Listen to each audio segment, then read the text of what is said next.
जनपद महाराजगंज में एक इंजीनियरिंग कॉलेज बनाया था और इंजीनियरिंग कॉलेज बनाने के बाद फिर ये फाउंडेशन अपने अलग अलग कार्यक्रमों के साथ जुड़ करके जनपद महाराजगंज को केंद्र मान करके इन्होंने कार्य प्रारंभ किया और आज ये प्रसन्नता का क्षण है कि यह क्षेत्र आजादी के बाद लगातार विकास की दिशा से उपेक्षित रहे हैं। ये तराई के क्षेत्र माने जाते थे। ऐसा माना जाता था कि यहां के नागरिकों का विकास में अधिकार नहीं है, शासन की सुविधाओं में अधिकार नहीं है। न यहां सड़कें होती थी, न बिजली आती थी, पानी की स्थिति भी अत्यंत खराब थी, स्वच्छता के बारे में कोई सोचता नहीं था। पेयजल और गंदगी के कारण परिणाम क्या था? इंसेफ्लाइटिस जैसी बीमारियां यहां की जवानी को ही निगल जाती थी। मलेरिया से क्षेत्र त्रस्त रहता था। चीनी मिलें जो कभी यहां के विकास की आधार थी, एक एक करके बंद होती गई। विकास से कोसों दूर और सरकार ने भले ही उपेक्षा की होगी एक समय के बाद, लेकिन आज महाराजगंज उपेक्षित जनपद नहीं है। आज हम लोगों ने महाराजगंज जनपद को 940 करोड़ रुपए की परियोजनाओं का सौगात दिया है। प्रातःकालीन सत्र में यहां के माननीय सांसद, माननीय विधायकों की उपस्थिति में चौक बाजार में एक बड़े समारोह के साथ 940 करोड़ रुपए की परियोजनाओं का सौगात जनपद महाराजगंज की अलग अलग योजनाओं के माध्यम से मिला और अब आरोग्यता के प्रतीक एक आधुनिक मेडिकल कॉलेज की सौगात भी महाराजगंज वासियों को प्राप्त हो रही है। इसके लिए भी और प्रदेश के पहले पीपीपी मोड के मेडिकल कॉलेज के शुभारंभ के लिए भी मैं महाराजगंज जनपद शांति फाउंडेशन श्री विनय कुमार श्रीवास्तव और श्री के सिंह जी को मैं हृदय से बधाई देता हूं, अपनी शुभकामनाएं देता हूं। बहनों और भाइयों, जो व्यक्ति, जो समाज या जो राष्ट्र समय से 2 कदम आगे नहीं सोचेगा और उसके अनुरूप नहीं चलेगा, वह पिछड़ जाएगा। ये हमेशा होता आया है। आपने 10 वर्ष के अंदर भारत की प्रगति को देखा है। एक अद्भुत प्रगति भारत ने की है। प्रधानमंत्री मोदी जी के नेतृत्व में आज भारत दुनिया की एक बड़ी आर्थिक शक्ति बन रहा है। 2014 में जो भारत दुनिया की 10वीं बड़ी अर्थव्यवस्था माना जाता था और कई वर्षों से यही था कि भारत केवल 10वें नंबर पर ही रहेगा, लेकिन मोदी जी ने उस मिथक को तोड़ करके मात्र 10 वर्ष के अंदर भारत को दुनिया की 5वीं बड़ी अर्थव्यवस्था बना दिया है। और भारत की जो विकास की दर है, जिस स्पीड से के साथ आगे बढ़ रही है, यह स्पीड बताती है कि अगले 2.5 से 3 वर्ष के अंदर भारत दुनिया की तीसरी बड़ी अर्थव्यवस्था होगा। तीसरी बड़ी अर्थव्यवस्था का मतलब हर व्यक्ति की इनकम में वृद्धि, हर नागरिक के चेहरे पर खुशहाली, हर एक जगह विकास की आवश्यकता के अनुरूप जन सुविधाओं का विकास, अच्छी शिक्षा होगी, अच्छा स्वास्थ्य होगा, अच्छी कनेक्टिविटी होगी, रोजगार के अनेक अवसर उपलब्ध होंगे, बंद कल कारखाने पुनः चालू स्थिति में आगे बढ़ते हुए दिखाई देंगे। और इस स्थिति के लिए आज मानसिक रूप से हमें तैयार होने की आवश्यकता है। 2017 में जब आप सबके आशीर्वाद से मोदी जी के आह्वान पर उत्तर प्रदेश में डबल इंजन की सरकार बनी थी, तब हमारे सामने चैलेंज था क्या होगा उत्तर प्रदेश का। कैसे चलाएंगे, क्योंकि तब प्रदेश के पास वेतन देने के लिए भी पैसे नहीं थे। लेकिन इस दौरान डबल इंजन की सरकार ने प्रदेश के जवानों, किसानों, महिलाओं, इन सब की सहभागिता के साथ, टीम वर्क के साथ जो कार्य किया, आज उसका परिणाम आपके सामने है। इंसेफ्लाइटिस की बीमारी पूर्वी उत्तर प्रदेश के लिए सदैव के लिए समाप्त हो गई है। अब इंसेफ्लाइटिस से कोई मासूम असमय दम नहीं तोड़ता। गोरखपुर में एम्स स्थापित हो गया है। कुशीनगर में मेडिकल कॉलेज की स्थापना और पहला सत्र उसमें भी एडमिशन का इस वर्ष प्रारंभ हुआ है। देवरिया में मेडिकल कॉलेज चालू हो गया है।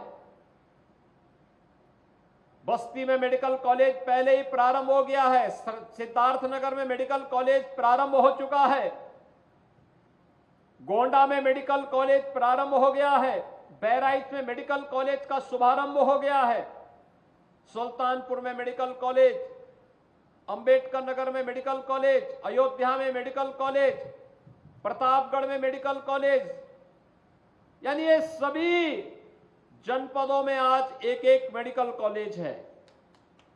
पहले पूर्वी उत्तर प्रदेश में अकेले ब्याड़ी मेडिकल कॉलेज हुआ करता था और वह ब्याड़ी मेडिकल कॉलेज भी आधा बीमार हुआ करता था। आज ब्याड़ी मेडिकल कॉलेज अपनी बेहतरीन स्वास्थ्य सुविधा के लिए गोरखपुर एम्स के साथ मुकाबला कर रहा है। स्वस्थ प्रतिस्पर्धा को कौन अच्छी सेवा दे सकता है, ये एक स्वस्थ प्रतिस्पर्धा प्रारंभ हुई है।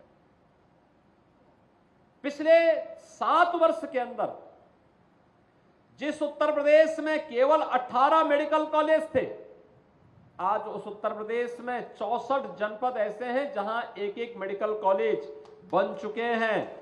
और अभी आने वाले समय में हम लोग इस संख्या को और बढ़ाने जा रहे हैं। बाकी जो 6-7 जनपद बचे रहेंगे, इन जनपदों के लिए भी एक नई पॉलिसी लेकर के वहां पर भी एक मेडिकल कॉलेज की स्थापना के लिए सरकार कदम बढ़ाएगी। 1 डिस्ट्रिक्ट 1 मेडिकल कॉलेज के क्रम को उत्तर प्रदेश पूरा करेगा, हर व्यक्ति को बेहतर सुविधा उपलब्ध करवाएगा। आज ये कोई संकट नहीं है। पहले होता था कोई व्यक्ति परिवार में बीमार हो गया तो व्यक्ति को परेशान होना पड़ता था कि उपचार के लिए कहां मैं खर्च करूंगा पैसा। आज मोदी जी ने आपको, हर गरीब को 5 लाख रुपए की स्वास्थ्य बीमा का कवर आयुष्मान भारत के अंदर दिया है।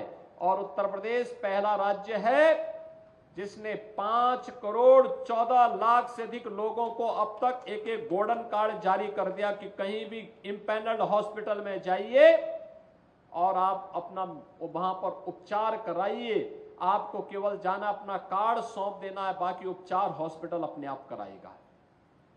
बहनों और भाइयों, आज उत्तर प्रदेश के अंदर 64 जनपदों में मेडिकल कॉलेज की स्थापना हो चुकी है। जिस प्रदेश में केवल कभी 12 और 18 जनपदों में मेडिकल कॉलेज हुआ करते थे, आज 64 जनपदों में 85 से ज्यादा मेडिकल कॉलेज उत्तर प्रदेश के अंदर। अकेले इस वर्ष 17 नए मेडिकल कॉलेज उत्तर प्रदेश के अंदर, सरकारी क्षेत्र में पीपीपी मोड के 3 और प्राइवेट का 17 मेडिकल कॉलेज अकेले इस वर्ष उत्तर प्रदेश के अंदर प्रारंभ हो रहे हैं। एमबीबीएस की सीट्स पहले की तुलना में दुगनी हुई है, दुगने से भी हुई है। पीजी की सीट्स भी पहले की तुलना में दुगनी हुई है। यानी आने वाले समय में हमें मेडिकल शिक्षा के लिए भी और स्वास्थ्य चिकित्सा के लिए भी योग्य चिकित्सकों की कमी नहीं रहेगी, बल्कि हर गांव में बेहतरीन सुविधा दूर दराज के क्षेत्रों में भी देने में हमें आसानी होगी। और इसके लिए प्रधानमंत्री मोदी जी के विजन के अनुरूप आज हर जनपद में डायलिसिस की सुविधा, आईसीयू की सुविधा, हर जनपद में सीटी स्कैन आदि की सुविधा हम दे सके, इसके लिए सरकार के स्तर पर प्रयास प्रारंभ हुए हैं। नर्सिंग की पढ़ाई भी बेटियां अपने जनपद में ले सके, इसकी तैयारी भी हो रही। इसके लिए भी नर्सिंग कॉलेजेस खोले जा रहे हैं, पैरामेडिकल के कॉलेजेस खोले जा रहे हैं। बड़े पैमाने पर यह कार्य केंद्र और राज्य सरकारें मिलकर के युद्ध स्तर पर इस कार्यक्रम को आगे बढ़ा रही हैं। आज के इस अवसर पर जब यहां पर ये सभी कार्यक्रम आगे चल रहे हैं, स्वाभाविक रूप से इस वर्ष हम लोगों ने 3 पीपीपी मोड पर नए मेडिकल कॉलेज आगे बढ़ाए हैं और 13 गवर्नमेंट मेडिकल कॉलेजेस में हम लोगों ने एडमिशन की प्रक्रिया के साथ उन्हें जोड़ा है। स्वाभाविक रूप से स्वास्थ्य के क्षेत्र में यह आमूलचूल परिवर्तन का एक उदाहरण है। उन दूर दराज के जनपदों में भी स्वास्थ्य की सुविधाएं मिल रही हैं, जहां पहले कभी नहीं मिलता था। आज तो उत्तर प्रदेश के पास अपनी मेडिकल यूनिवर्सिटी है। सरदेव अटल बिहारी वाजपेयी जी के नाम पर अटल बिहारी वाजपेयी मेडिकल यूनिवर्सिटी, जो मेडिकल के सभी कॉलेजेस को अपने साथ एफिलिएशन देता है। आयुष विश्वविद्यालय है, जो आयुष से जुड़े हुए, चाहे वो आयुर्वेद हो, होम्योपैथ हो, यूनानी हो, इनसे जुड़े हुए कॉलेजेस को अपने एफिलिएशन देने के साथ ही उत्तम शिक्षा इस फील्ड की दी जा सके, आयुष विभाग की दी जा सके, इसके लिए भी वह कार्य कर रहा है। प्रदेश के अंदर टेक्निकल यूनिवर्सिटीज भी हैं, लॉ यूनिवर्सिटीज भी हैं। राज्य सरकार के द्वारा तेजी के साथ नए नए विश्वविद्यालयों की स्थापना के कार्यक्रम को आगे बढ़ाया जा रहा है। जीवन का कोई क्षेत्र ऐसा नहीं है जहां पर आज उत्तर प्रदेश सरकार तेजी के साथ आगे कार्य करते हुए बढ़ करके उत्तर प्रदेश को भारत के विकास के ग्रोथ इंजन के रूप में स्थापित न कर रहा हो। यह लगातार प्रयास करने का परिणाम है। आज हमारा यह प्रयास इस दृष्टि से महत्वपूर्ण हो जाता है। यह मेडिकल कॉलेज जहां पर स्थापित है, यह केवल एक मेडिकल कॉलेज नहीं है।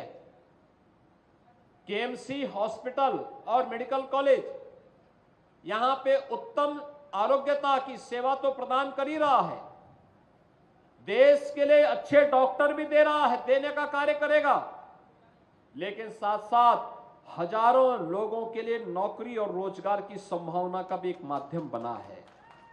ये जो निवेश है, ये विकास इसी आधार पर होने जा रहा है कि विकास का कार्य इस आधार पर होगा कि विकास के साथ साथ आरोग्यता के लिए, रोजगार के लिए नए अवसरों को हम आगे बढ़ा सकें।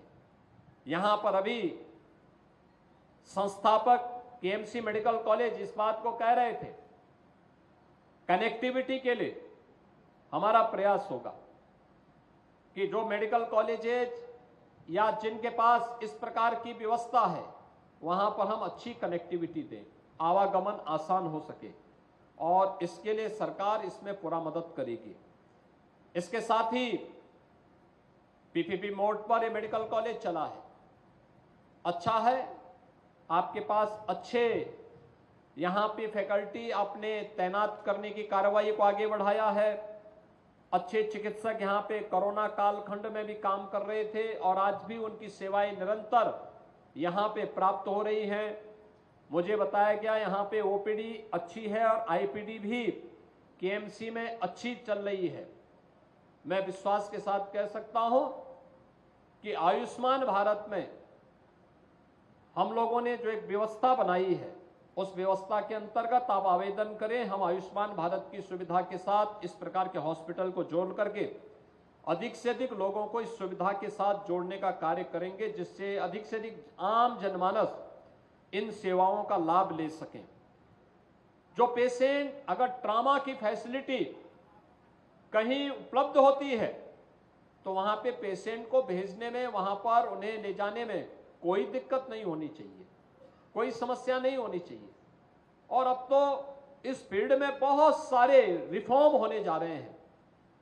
जन आरोग्य योजना के अंतर्गत भी जो सुविधा आयुष्मान भारत के अंतर्गत प्राप्त हो रही है, जन औषधि के माध्यम से सस्ती दवा उपलब्ध करवाने का जो कार्य हो रहा है, अगर हम इन सब का बेहतर उपयोग कर सकेंगे तो इसका लाभ लंबे समय तक आम नागरिक ले पाएगा। और आम जनता का विश्वास जब भी किसी संस्थान पर बनेगा तो वह संस्थान एक लंबे समय तक अपनी सेवाएं आम जनमानस को भी पहुंचाता रहेगा, विकास में इसी प्रकार का सहभागी बनता रहेगा। मैं आज एक बार फिर से केएमसी हॉस्पिटल और मेडिकल कॉलेज के शुभारंभ के अवसर पर आज जब इसके मुख्य प्रशासनिक भवन और इसकी एकेडमिक बिल्डिंग का आज यहां पर उद्घाटन हो रहा है, मैं इस अवसर पर शांति फाउंडेशन और केएमसी से जुड़े हुए सभी पदाधिकारियों को, खासतौर पर श्री विनय कुमार श्रीवास्तव जी को, श्री के सिंह जी को और उनकी पूरी टीम को मैं हृदय से बधाई दूंगा। आप सभी महाराजगंज वासियों को धन्वंतरी जयंती और दीपावली के पहले इतना शानदार उपहार मेडिकल कॉलेज, हॉस्पिटल और विकास की तमाम योजनाओं का प्राप्त हो रहा है। इसके लिए भी मैं आप सबको हृदय से बधाई देते हुए विश्वास व्यक्त करता हूं कि शांति फाउंडेशन और केएमसी अपने लक्ष्यों को प्राप्त करते हुए इस जनपद के विकास में एक मील का पत्थर साबित होगा। आप सबके प्रति मेरी शुभकामनाएं, दीपावली की मंगल में शुभकामनाएं आप सबके प्रति। धन्यवाद। जय हिंद। बहुत बहुत धन्यवाद माननीय मुख्यमंत्री जी का। और ये सब संभव हो पा रहा है